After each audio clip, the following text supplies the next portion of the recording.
This is the Awakened Journalist with Emiliana Molina Fajardo. We do journalism for the good of humankind. Our main goal is to empower, inspire, and enrich your life with every interviewee that opens up to share their personal journey. We tell stories in English and Spanish. Welcome back. Thank you again for your patience with this live. We have had multiple obstacles, but this one is definitely going to flow flawlessly. So welcome back to the Awakened Journalist. My name is Emiliana Molina, and I have Jackson Strong with us today. Hello. Yes. He's a men's work leader. He's a mindset coach and a marketing consultant from Miami, Florida.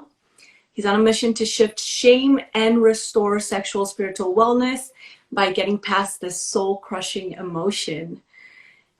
He guides you to get to the root of this emotion, to see it, to heal it, and eventually guiding you to own your fullness of who you really are and to embrace the magic of who you can become.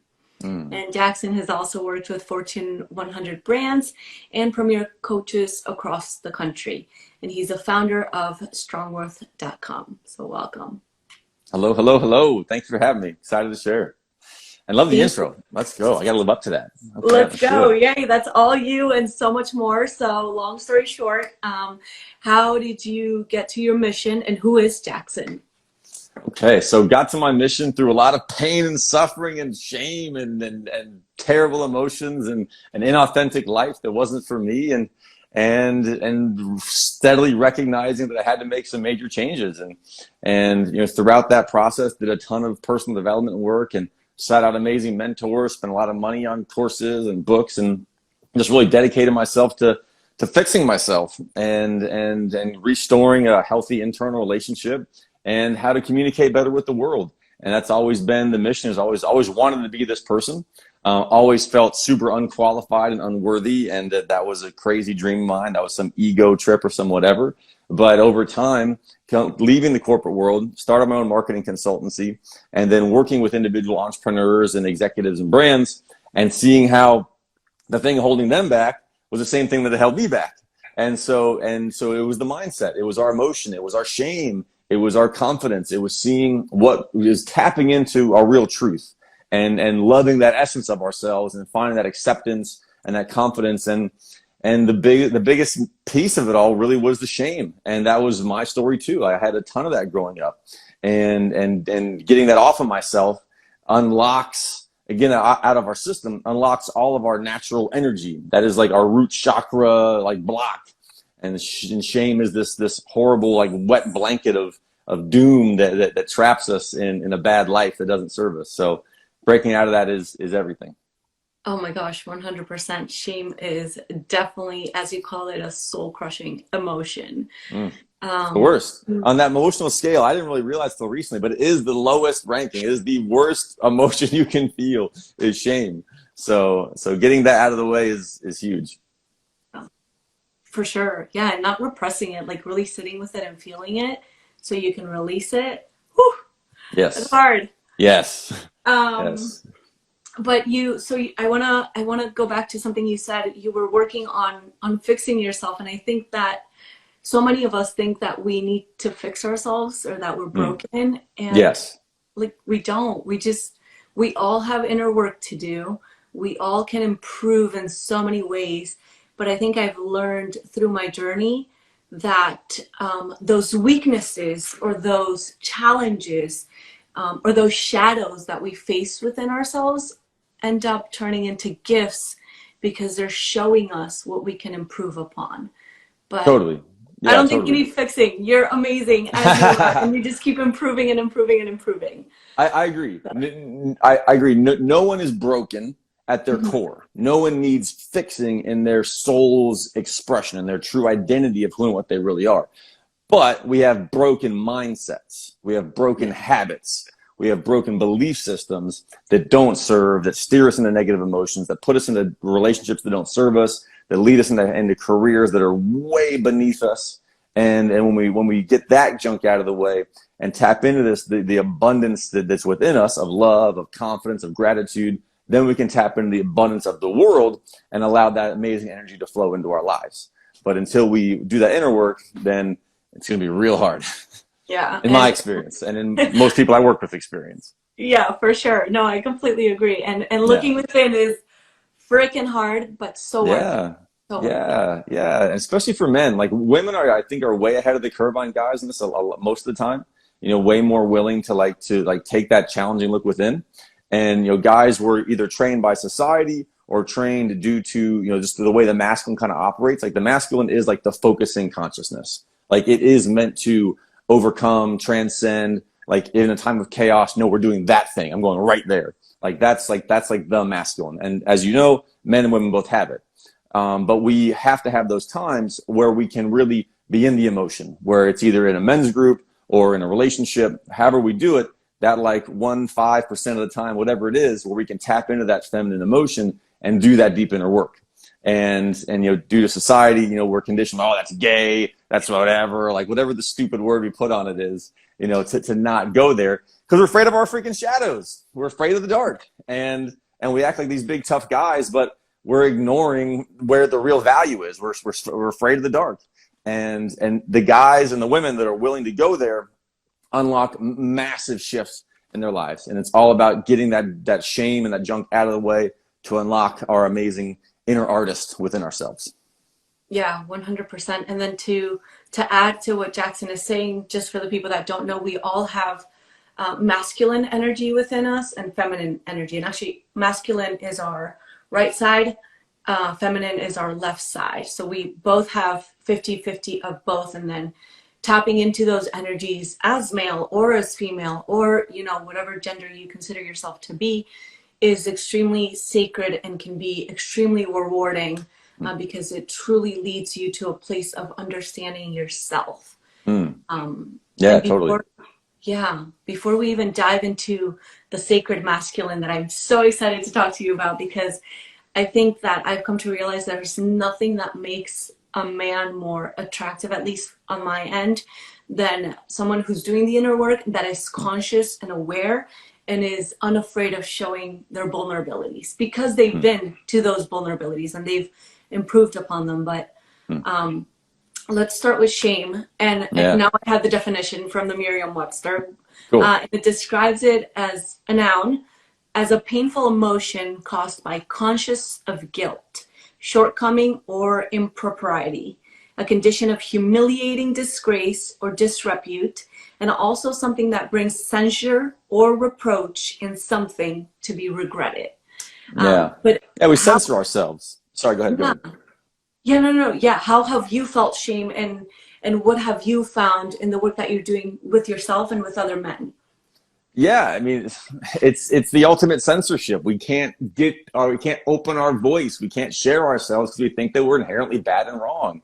And if we believe that, oh, I'm this bad thing, why would I want to put more of this bad thing out in the world? We're not going to do anything. We're not going to take any action. We're not going to speak our truth. We're not going to ask for what we really want in a relationship or in business. Hey, I deserve a raise, and here's why.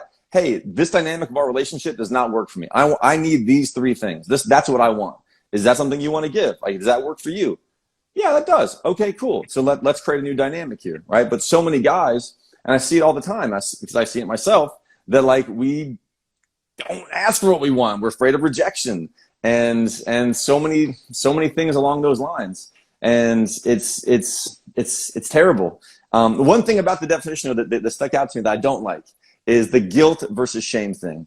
Because like guilt to me is like, oh, that was a boneheaded thing. Like that was my bad. Like that was a mistake. I'm sorry. That on an action, not on your identity. Shame is like, I'm bad. I did like that's a whole different thing. Okay. Yeah. I feel like I'm missing part of your last question though. I love that. Did I answer all that? I think, how have you, working with shame yourself, how have you taken this to help in the men's group and leading men to get past that emotion? Yeah. So the biggest thing for me is just coming from a really honest place of we're in this journey together. And, our group is called The Pursuit of Kings because we're pursuing our kingship. We're not saying, hey, I'm this awakened master. I'm the guru on the mountain. Come, throw flowers and fruit at my feet. No. Okay. I'm in it just as much as these guys are. I made a lot of progress, but there's still dips and valleys and things I got to like, wait a minute. Oh, I'm falling back into a bad pattern here. All right, let's shift that. Let's change this. Okay, let's go back this direction. And I've gotten a lot better at that. And I've got amazing mentors who have helped along the way with that.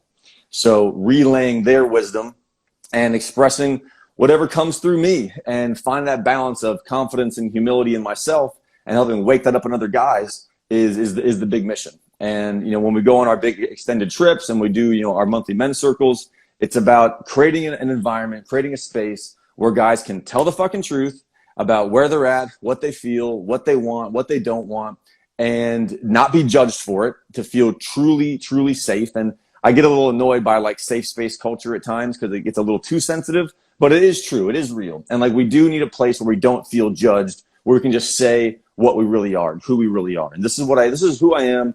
I'm not afraid of being this. And then once we can do that, and we can get that negative emotion out of the way, then to me, the divine, universe, God, whatever we call the like a magical essence of life, our higher self, whatever works for whoever's listening, that's when that voice can really speak. But when that vibration, that frequency, that soul crushing, that brain blocking emotion is in there, we're stuck in survival mode.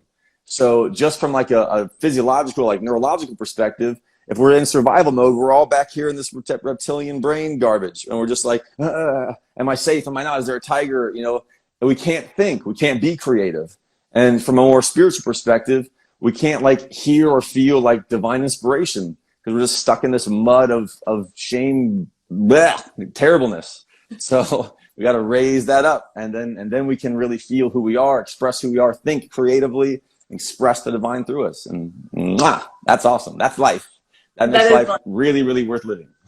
I love that. I love that. So many key points you touched on. And I just want to, I think, dive deeper into one of them, which is, so moving forward to speaking about sacred masculinity, right?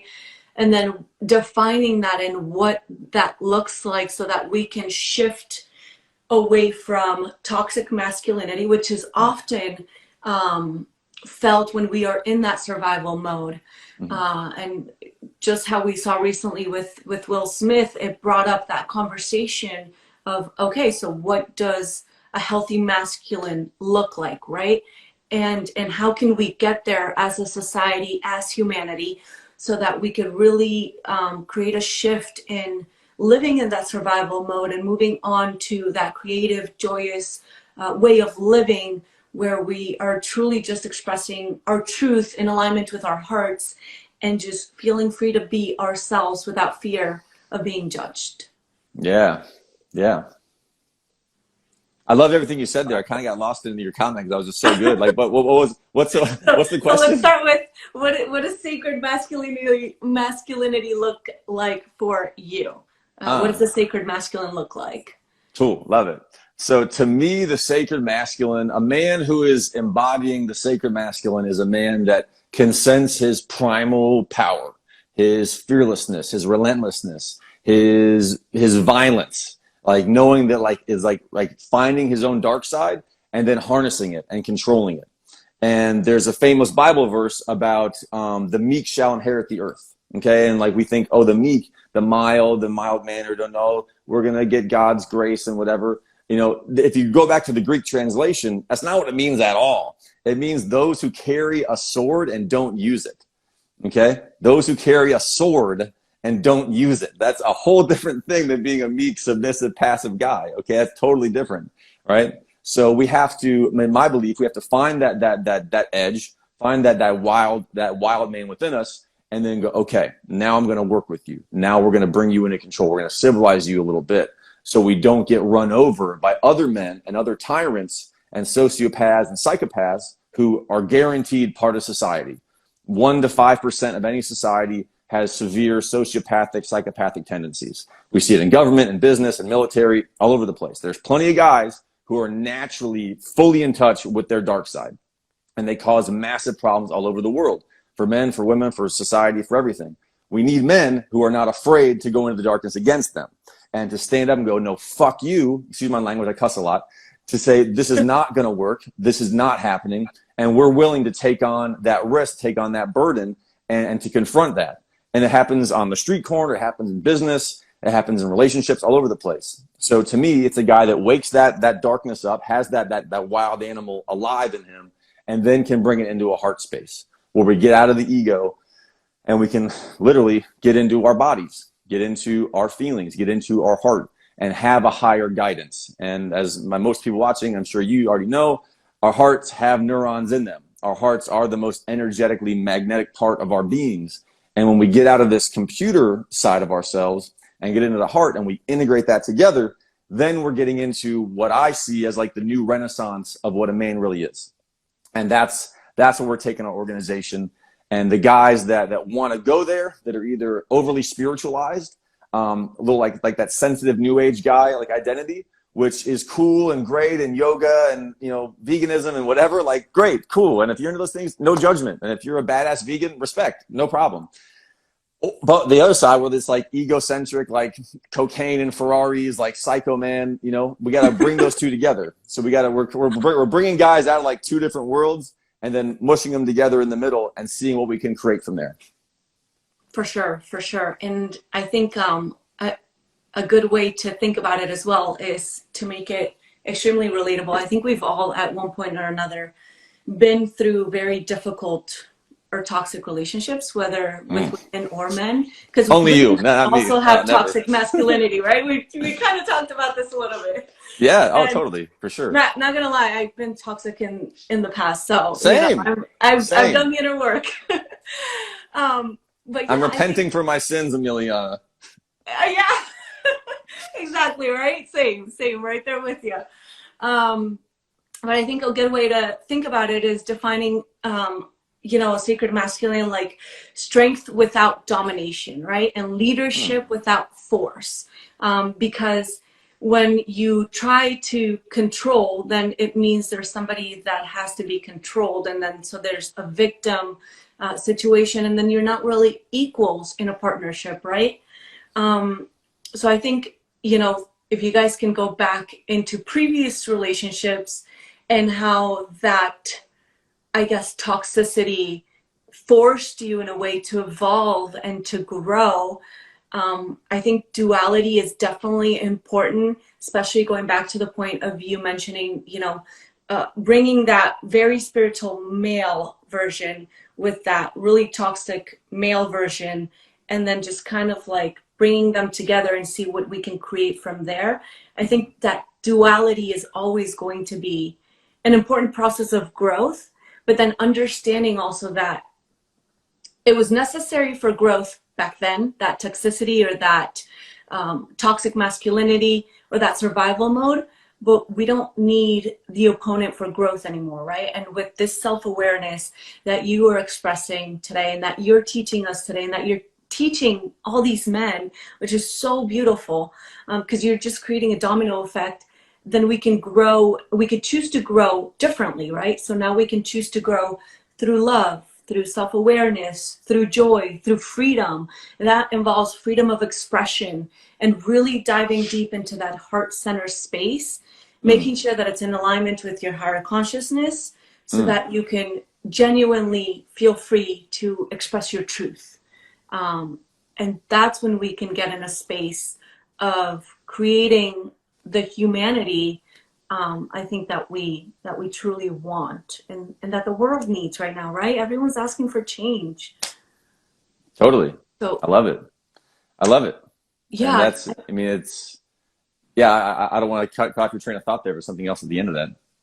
No. I mean, I was trying to come up with a question, you know, where do we take it now from this sacred masculinity and yeah, you know, it's once we mentally focus on our heart space and we do exercises and work, and Tantra is a big piece of this, and other meditative exercises that we do in the group, and other mentors, facilitators come in and serve and provide. We tap into a different brain. It's a different source of wisdom. It's a different source of creativity. And when we come together in groups with a common intention, then we can really engage that force. And mentors like Napoleon Hill, going back to law of attraction stuff, ages and ages and ages ago, and even Jesus, if it was really Jesus saying it, and the Bible's an amalgamation of different texts or whatever, I don't know. But me and Christ spiritually, I'm totally down with. But religion has messed things up. That's another topic. But you know, he even said, "Where two or more are gathered, there shall I be also."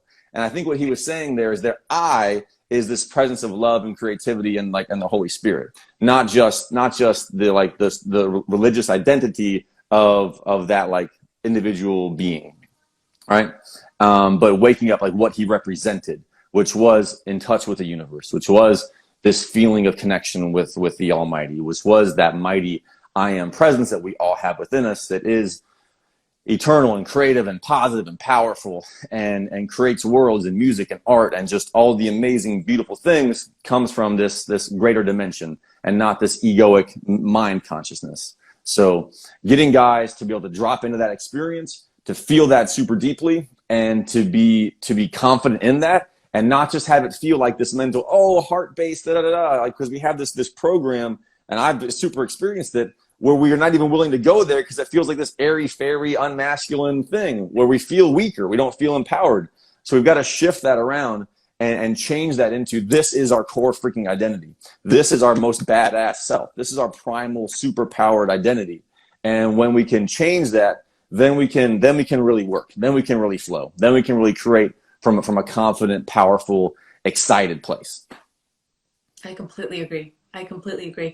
Jackson, and what are some of the tools, or maybe one that you truly think has helped you transform your life completely and be able to take this wisdom to these guys? Whew. Favorite single one. Damn. Yeah.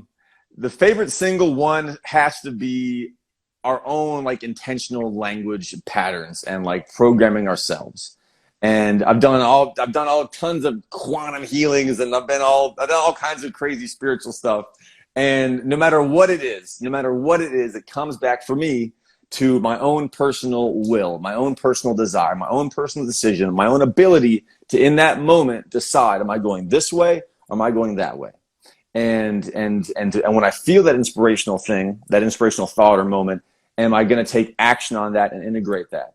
Whether it's a belief or a thought or an action or whatever, am I going to bring that into my experience? So to me, it all comes back to us, and ultimately, it's our responsibility. It's our presence. It's our power. And praying into higher guidance and connecting with God and all those type of things. Heck yes, but it's still up to us to take that step once the doorway cracks open. So for me, it's building up our own like belief in ourselves and our own ability. And intentional writing, if I really summarized all this down to, would be writing out who I am, what I'm about, and being super clear with that, and allowing that process to get the darker emotions out, to get the shame out, and then bring in the presence of love and power and confidence that I want to bring into the world. I love that. It's super powerful. And thank you also to Francesca and Gabby. You guys have been writing on there. Yeah, Francesca's amazing. Yeah, if you guys have any questions that you want to ask Jackson, go ahead and leave them in there, and we can I can ask him, so we can continue the interview as well. And then, because I just want to dive really quickly as well a little bit into Tantra, because I know you're doing a lot of work with that, and how is that helping you open up, a new world of possibilities, and taking into consideration the understanding of importance of setting intentions, being intentional with your language and the power of language, and understanding that I am presence, and that you are the ultimate creator of your life. Yeah, totally. So I'm going to just quick note, where are you on your journey now, Jackson? Okay, I'm going to remember that one. I'm going to come back to that one, Francesca. So the whole Tantra world. So taking one step back before I answer that, to me, there's one source of truth. And there's a lot of different like wheels and like perspectives that come back to this one source of truth. And Tantra has the perception of being just this like, this sexual expansion, freaky, whatever sex thing, right? And there is that whole side of it, and cultivating that energy and connecting more deeply and flowing between your partner and really amplifying that experience and getting into that heart space, getting out of your head and all that really awesome stuff, which is great. And that's all real. The other philosophical side of it is another encapsulation of kind of what we've been talking about, which is the lack of judgment, the self-appreciation, being super intentional, owning yourself, being ultra clear with what your full body fuck yeah is. If you're not feeling that, saying no, having boundaries. It is it's all arose by any other name, right? Like there's all these like different philosophies that come out of this core truth of us really stepping up as masters of our fate, as powerful beings and powerful creators that are here to own our stuff. And I believe that God dreamed us into being so that we could dream our lives into being and our desires into being. And when we do that, we experience heaven. We experience joy. Like when what we want matches what we're experiencing, that's happiness. Like when we're experiencing what we don't want, we suffer emotionally. So like creating the systems and processes to bring what we desire into reality, I mean, that's kind of the whole game. So yeah. Yeah. Yeah, and then it's so important saying no, because that also applies to men. Like men Yes. can say no to a sexual experience with women. You don't have to do it, because I think there's this misconception of like men will sleep with any woman that crosses their path, and it's like, no, you are also allowed to say no, thank you. Yeah, Uh, yeah, totally. not just Totally. And boundaries are hard for a lot of guys. And like one of the big challenges for me in the past that I've worked hard on and experienced a lot of recent growth with is working with the nice guy syndrome. And that's a bucket for a lot of different things. And a major part of that is like the people pleasing, is the lack of boundaries, it's the fear of saying what we want. And once again, the core emotion in the middle of that is the shame, is that feeling of that we have something wrong with us and that therefore we're not worthy of creating the life we really desire. And if we do feel that core worthiness, we do feel, fuck yeah, I'm awesome. I come from a divine creator, or just if you're atheist, whatever, I'm a badass. Fine, rock with that. Like, see how that goes. I would suggest getting into more spiritual faith in certain ways, but whatever, see how that goes, let me know. But the bottom line is we have to believe that we're worth having a great life. We're worth creating a great relationship or a great business. And unless that emotional quality of like inherent goodness is there, we're not going to build what we want. agree. You know? 100% agree. Yeah, and those Yeah, boundaries are a work in progress for sure. totally. Every day there's a temptation 100 times a day to fall back into the old way or to fully embody once again to step in the new self. And in my past, and Francesca, I'll answer some of your question here. In my past, I was looking for that like breakthrough, that permanent like fix, that like flip the switch thing that's gonna like fix me, And I don't believe in that anymore, really. It's like we have the opportunity to change every day. And I do believe in like plateaus, like a stair stepping of consciousness, like we're on this improvement journey. But 100 times a day, we can either consult with our higher self, listen to that amazing voice and express that and embody that, or we can fall back into a bad pattern of social media or drugs or porn or whatever, falling back into those negative habits. So Sure. for me, where I am right now, Francesca, is I'm giving myself more permission, more faith to step into the version of myself that I really want to be, and believing that I'm really capable of achieving this great dream that I have. And that is to be a significant leader in the men's work in the personal development space. And, my ego does enjoy that. I can't deny that. I like feeling important. I like feeling smart. I like feeling like I have something profound to say. And that's real. More than that is I love, I crave, I am obsessed with seeing other people have that moment of, oh, and not just to me, but to themselves, like dropping in like, fuck. And that moment of like either like emotional catharsis or like revelation of like, damn, that's what I need to do. And here's that thing. And now I've got that energy inside me that will take action on that. And to see other people's energy turn on, where you can just see them and feel them just shift and become a greater version of themselves and start creating from that place.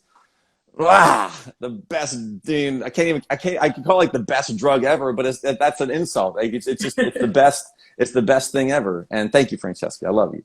And that's what I'm about. So I'm claiming that, I'm creating that, and I'm working with some extraordinary people to bring that to fruition. And it's amazing.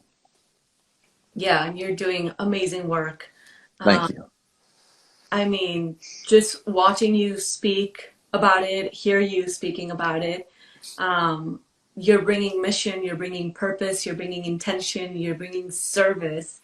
So you're completely in alignment with your essence, and I think I love the way that you speak about the ego and also just understanding that, yes, part of the ego loves certain things, but this is the sacred masculine right here. When you can see that, honor it, and then also use that ego in a smart way, because the ego is also very good at serving us in, for example, becoming the fuel for us to achieve certain dreams, right? And when we are living a healthy version of ourselves and doing the inner work, this is very much what it looks like. So Yeah. thank you for showing that for us, Jackson. Yeah, my pleasure, and thank you. And like healthy pride is a good thing. Earned Yeah. pride, great, awesome. Like we need that. That's a good thing. Uh, False hubris and like I'm better than them and they're stupid and I'm blah blah blah. That's all the ego craziness. No, that's not good. No, yeah. Um, I feel proud about your work. I think Totally. there's asking a question. What is Yeah. one of your favorite guilty pleasures, or better yet, what are your favorite pleasures if guilt is not an attachment to those hidden joys? I Ooh, love that question. What a good question. wow. That's okay. Favorite guilty pleasures. Okay, the first one that comes to mind is a little embarrassing, but it's funny. As long as the other person's not getting hurt, I really enjoy like funny videos of like people falling down, like hurting themselves a little bit. Like it's a guilty pleasure as long as they don't get hurt. Like if it's like an injury, I don't want to see it. That grosses me out. Yeah. But like an honest guilty pleasure, you got me on that one. Like kids falling down, like for some reason, it's terrible. Like I feel terribly even saying that. Like I'm feeling so much shame now. But but as long as no one gets injured, I think it's hilarious. Feel the shame and release it. It's okay. I'm Okay. there with you. I love those Feeling the videos. shame, the vibrations alive in my body. I don't judge it. I fully accept and love myself as I am, and I release this emotion back to source. Okay, so Yay! there's a little blip into my shame acceptance and releasing process there. So And one of the tools you use to release it, I love it. I just felt it with you. Like there literally, we I just go. felt my heart chakra opening up. And that's another great way to know when you're releasing emotions. If you haven't felt it yet, guys, like you feel the energy in your heart and you feel it Yeah, opening up, and it's so beautiful. It's yeah, so rewarding. totally. And one of my most amazing mentors taught me a couple super cool things about the heart. And then there's two parts to it. So the first part is visualizing ourselves in his belief system and in mine is our aura is two donuts on the top and on the bottom, Okay. and they're constantly flowing energy and they're constantly cleaning us out. But if we block that flow, if we block our heart, which is in the middle of these two like auric fields, then we block the energy flow. We block the emotion, the energy in motion, emotion from flowing out of our lives. And if we suppress our emotions, I'm not going to feel that, then we can't get the energy out. We can't get the feeling out, right? So we have to feel it to allow this amazing, like miraculous, like healing apparatus that we're in to do its amazing work, right? So, and the other part was tapping into that space, and we have this brilliance within us to like tap in and allow that to happen. So, Yeah. yeah, I love everything you just said. That metaphor is beautiful. That's going to stay with me, because it's cool. definitely a great way to look at it. And Yeah, just, for the men listening to this conversation, I do have a lot of empathy, because unfortunately society and the media and movies have taught men to keep their emotions locked up tight, because vulnerability was not tolerated, but it is tolerated now. It is super attractive. It is so healthy. It'll lead you to create such beautiful, loving, heartfelt connections with your parents, with friends, with partners, whoever it is. So be vulnerable and yeah. learn from Jackson, please. And Jessica is also asking if you could post those beautiful statements and prayers somewhere, because Yeah. that was strong, and I felt it. Like as you were, I mean, I know it started a little bit as a joke, but we truly, I do feel like we released some shame, the both of us, because Yeah, I really do too. Like I feel it. I mean, it's real. And like when we have those honest intentions and we like pump up that emotional energy, things change. Like we can shift ourselves. We have to bring out that energy. We got to pump ourselves up with it. And if we don't, then nothing happens. Nothing happens. I saw Exactly. another question came in. So was there one that I missed here? I feel like I don't know. I don't. It's not letting me scroll backwards for some reason. So But if Jessica asked if you could maybe I'm post the wrong. poem and Hmm. that tool to release shame, in which Uh-huh. can definitely work with any other emotions. We answered Silver's question about the hidden joys. We answered Francesca's question as well. Okay. Um, Cool. yeah, no, I think we're good. Cool. Cool. Cool. Um. Yeah. So what? Anything else you want to add before we say goodbye? Yeah. Life is worth living. It's like it's a blessing to be here. It's an incredible gift to be here. And we've got to push through a lot of really difficult stuff. And this probably sounds cliche to a certain degree, but if this serves you, that know that you are important. You're a part of the bigger plan.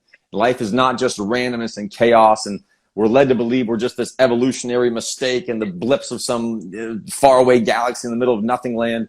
Fuck that. Okay, no, that's bullshit, and that's a lie. Okay, there is something greater here. We have a greater purpose. We have a greater mission. There's something amazing for us here if we step up, tune into the gifts within ourselves, believe there's something greater that can flow through us, and if we have that honest desire, that honest belief and intention, I believe amazing things are possible.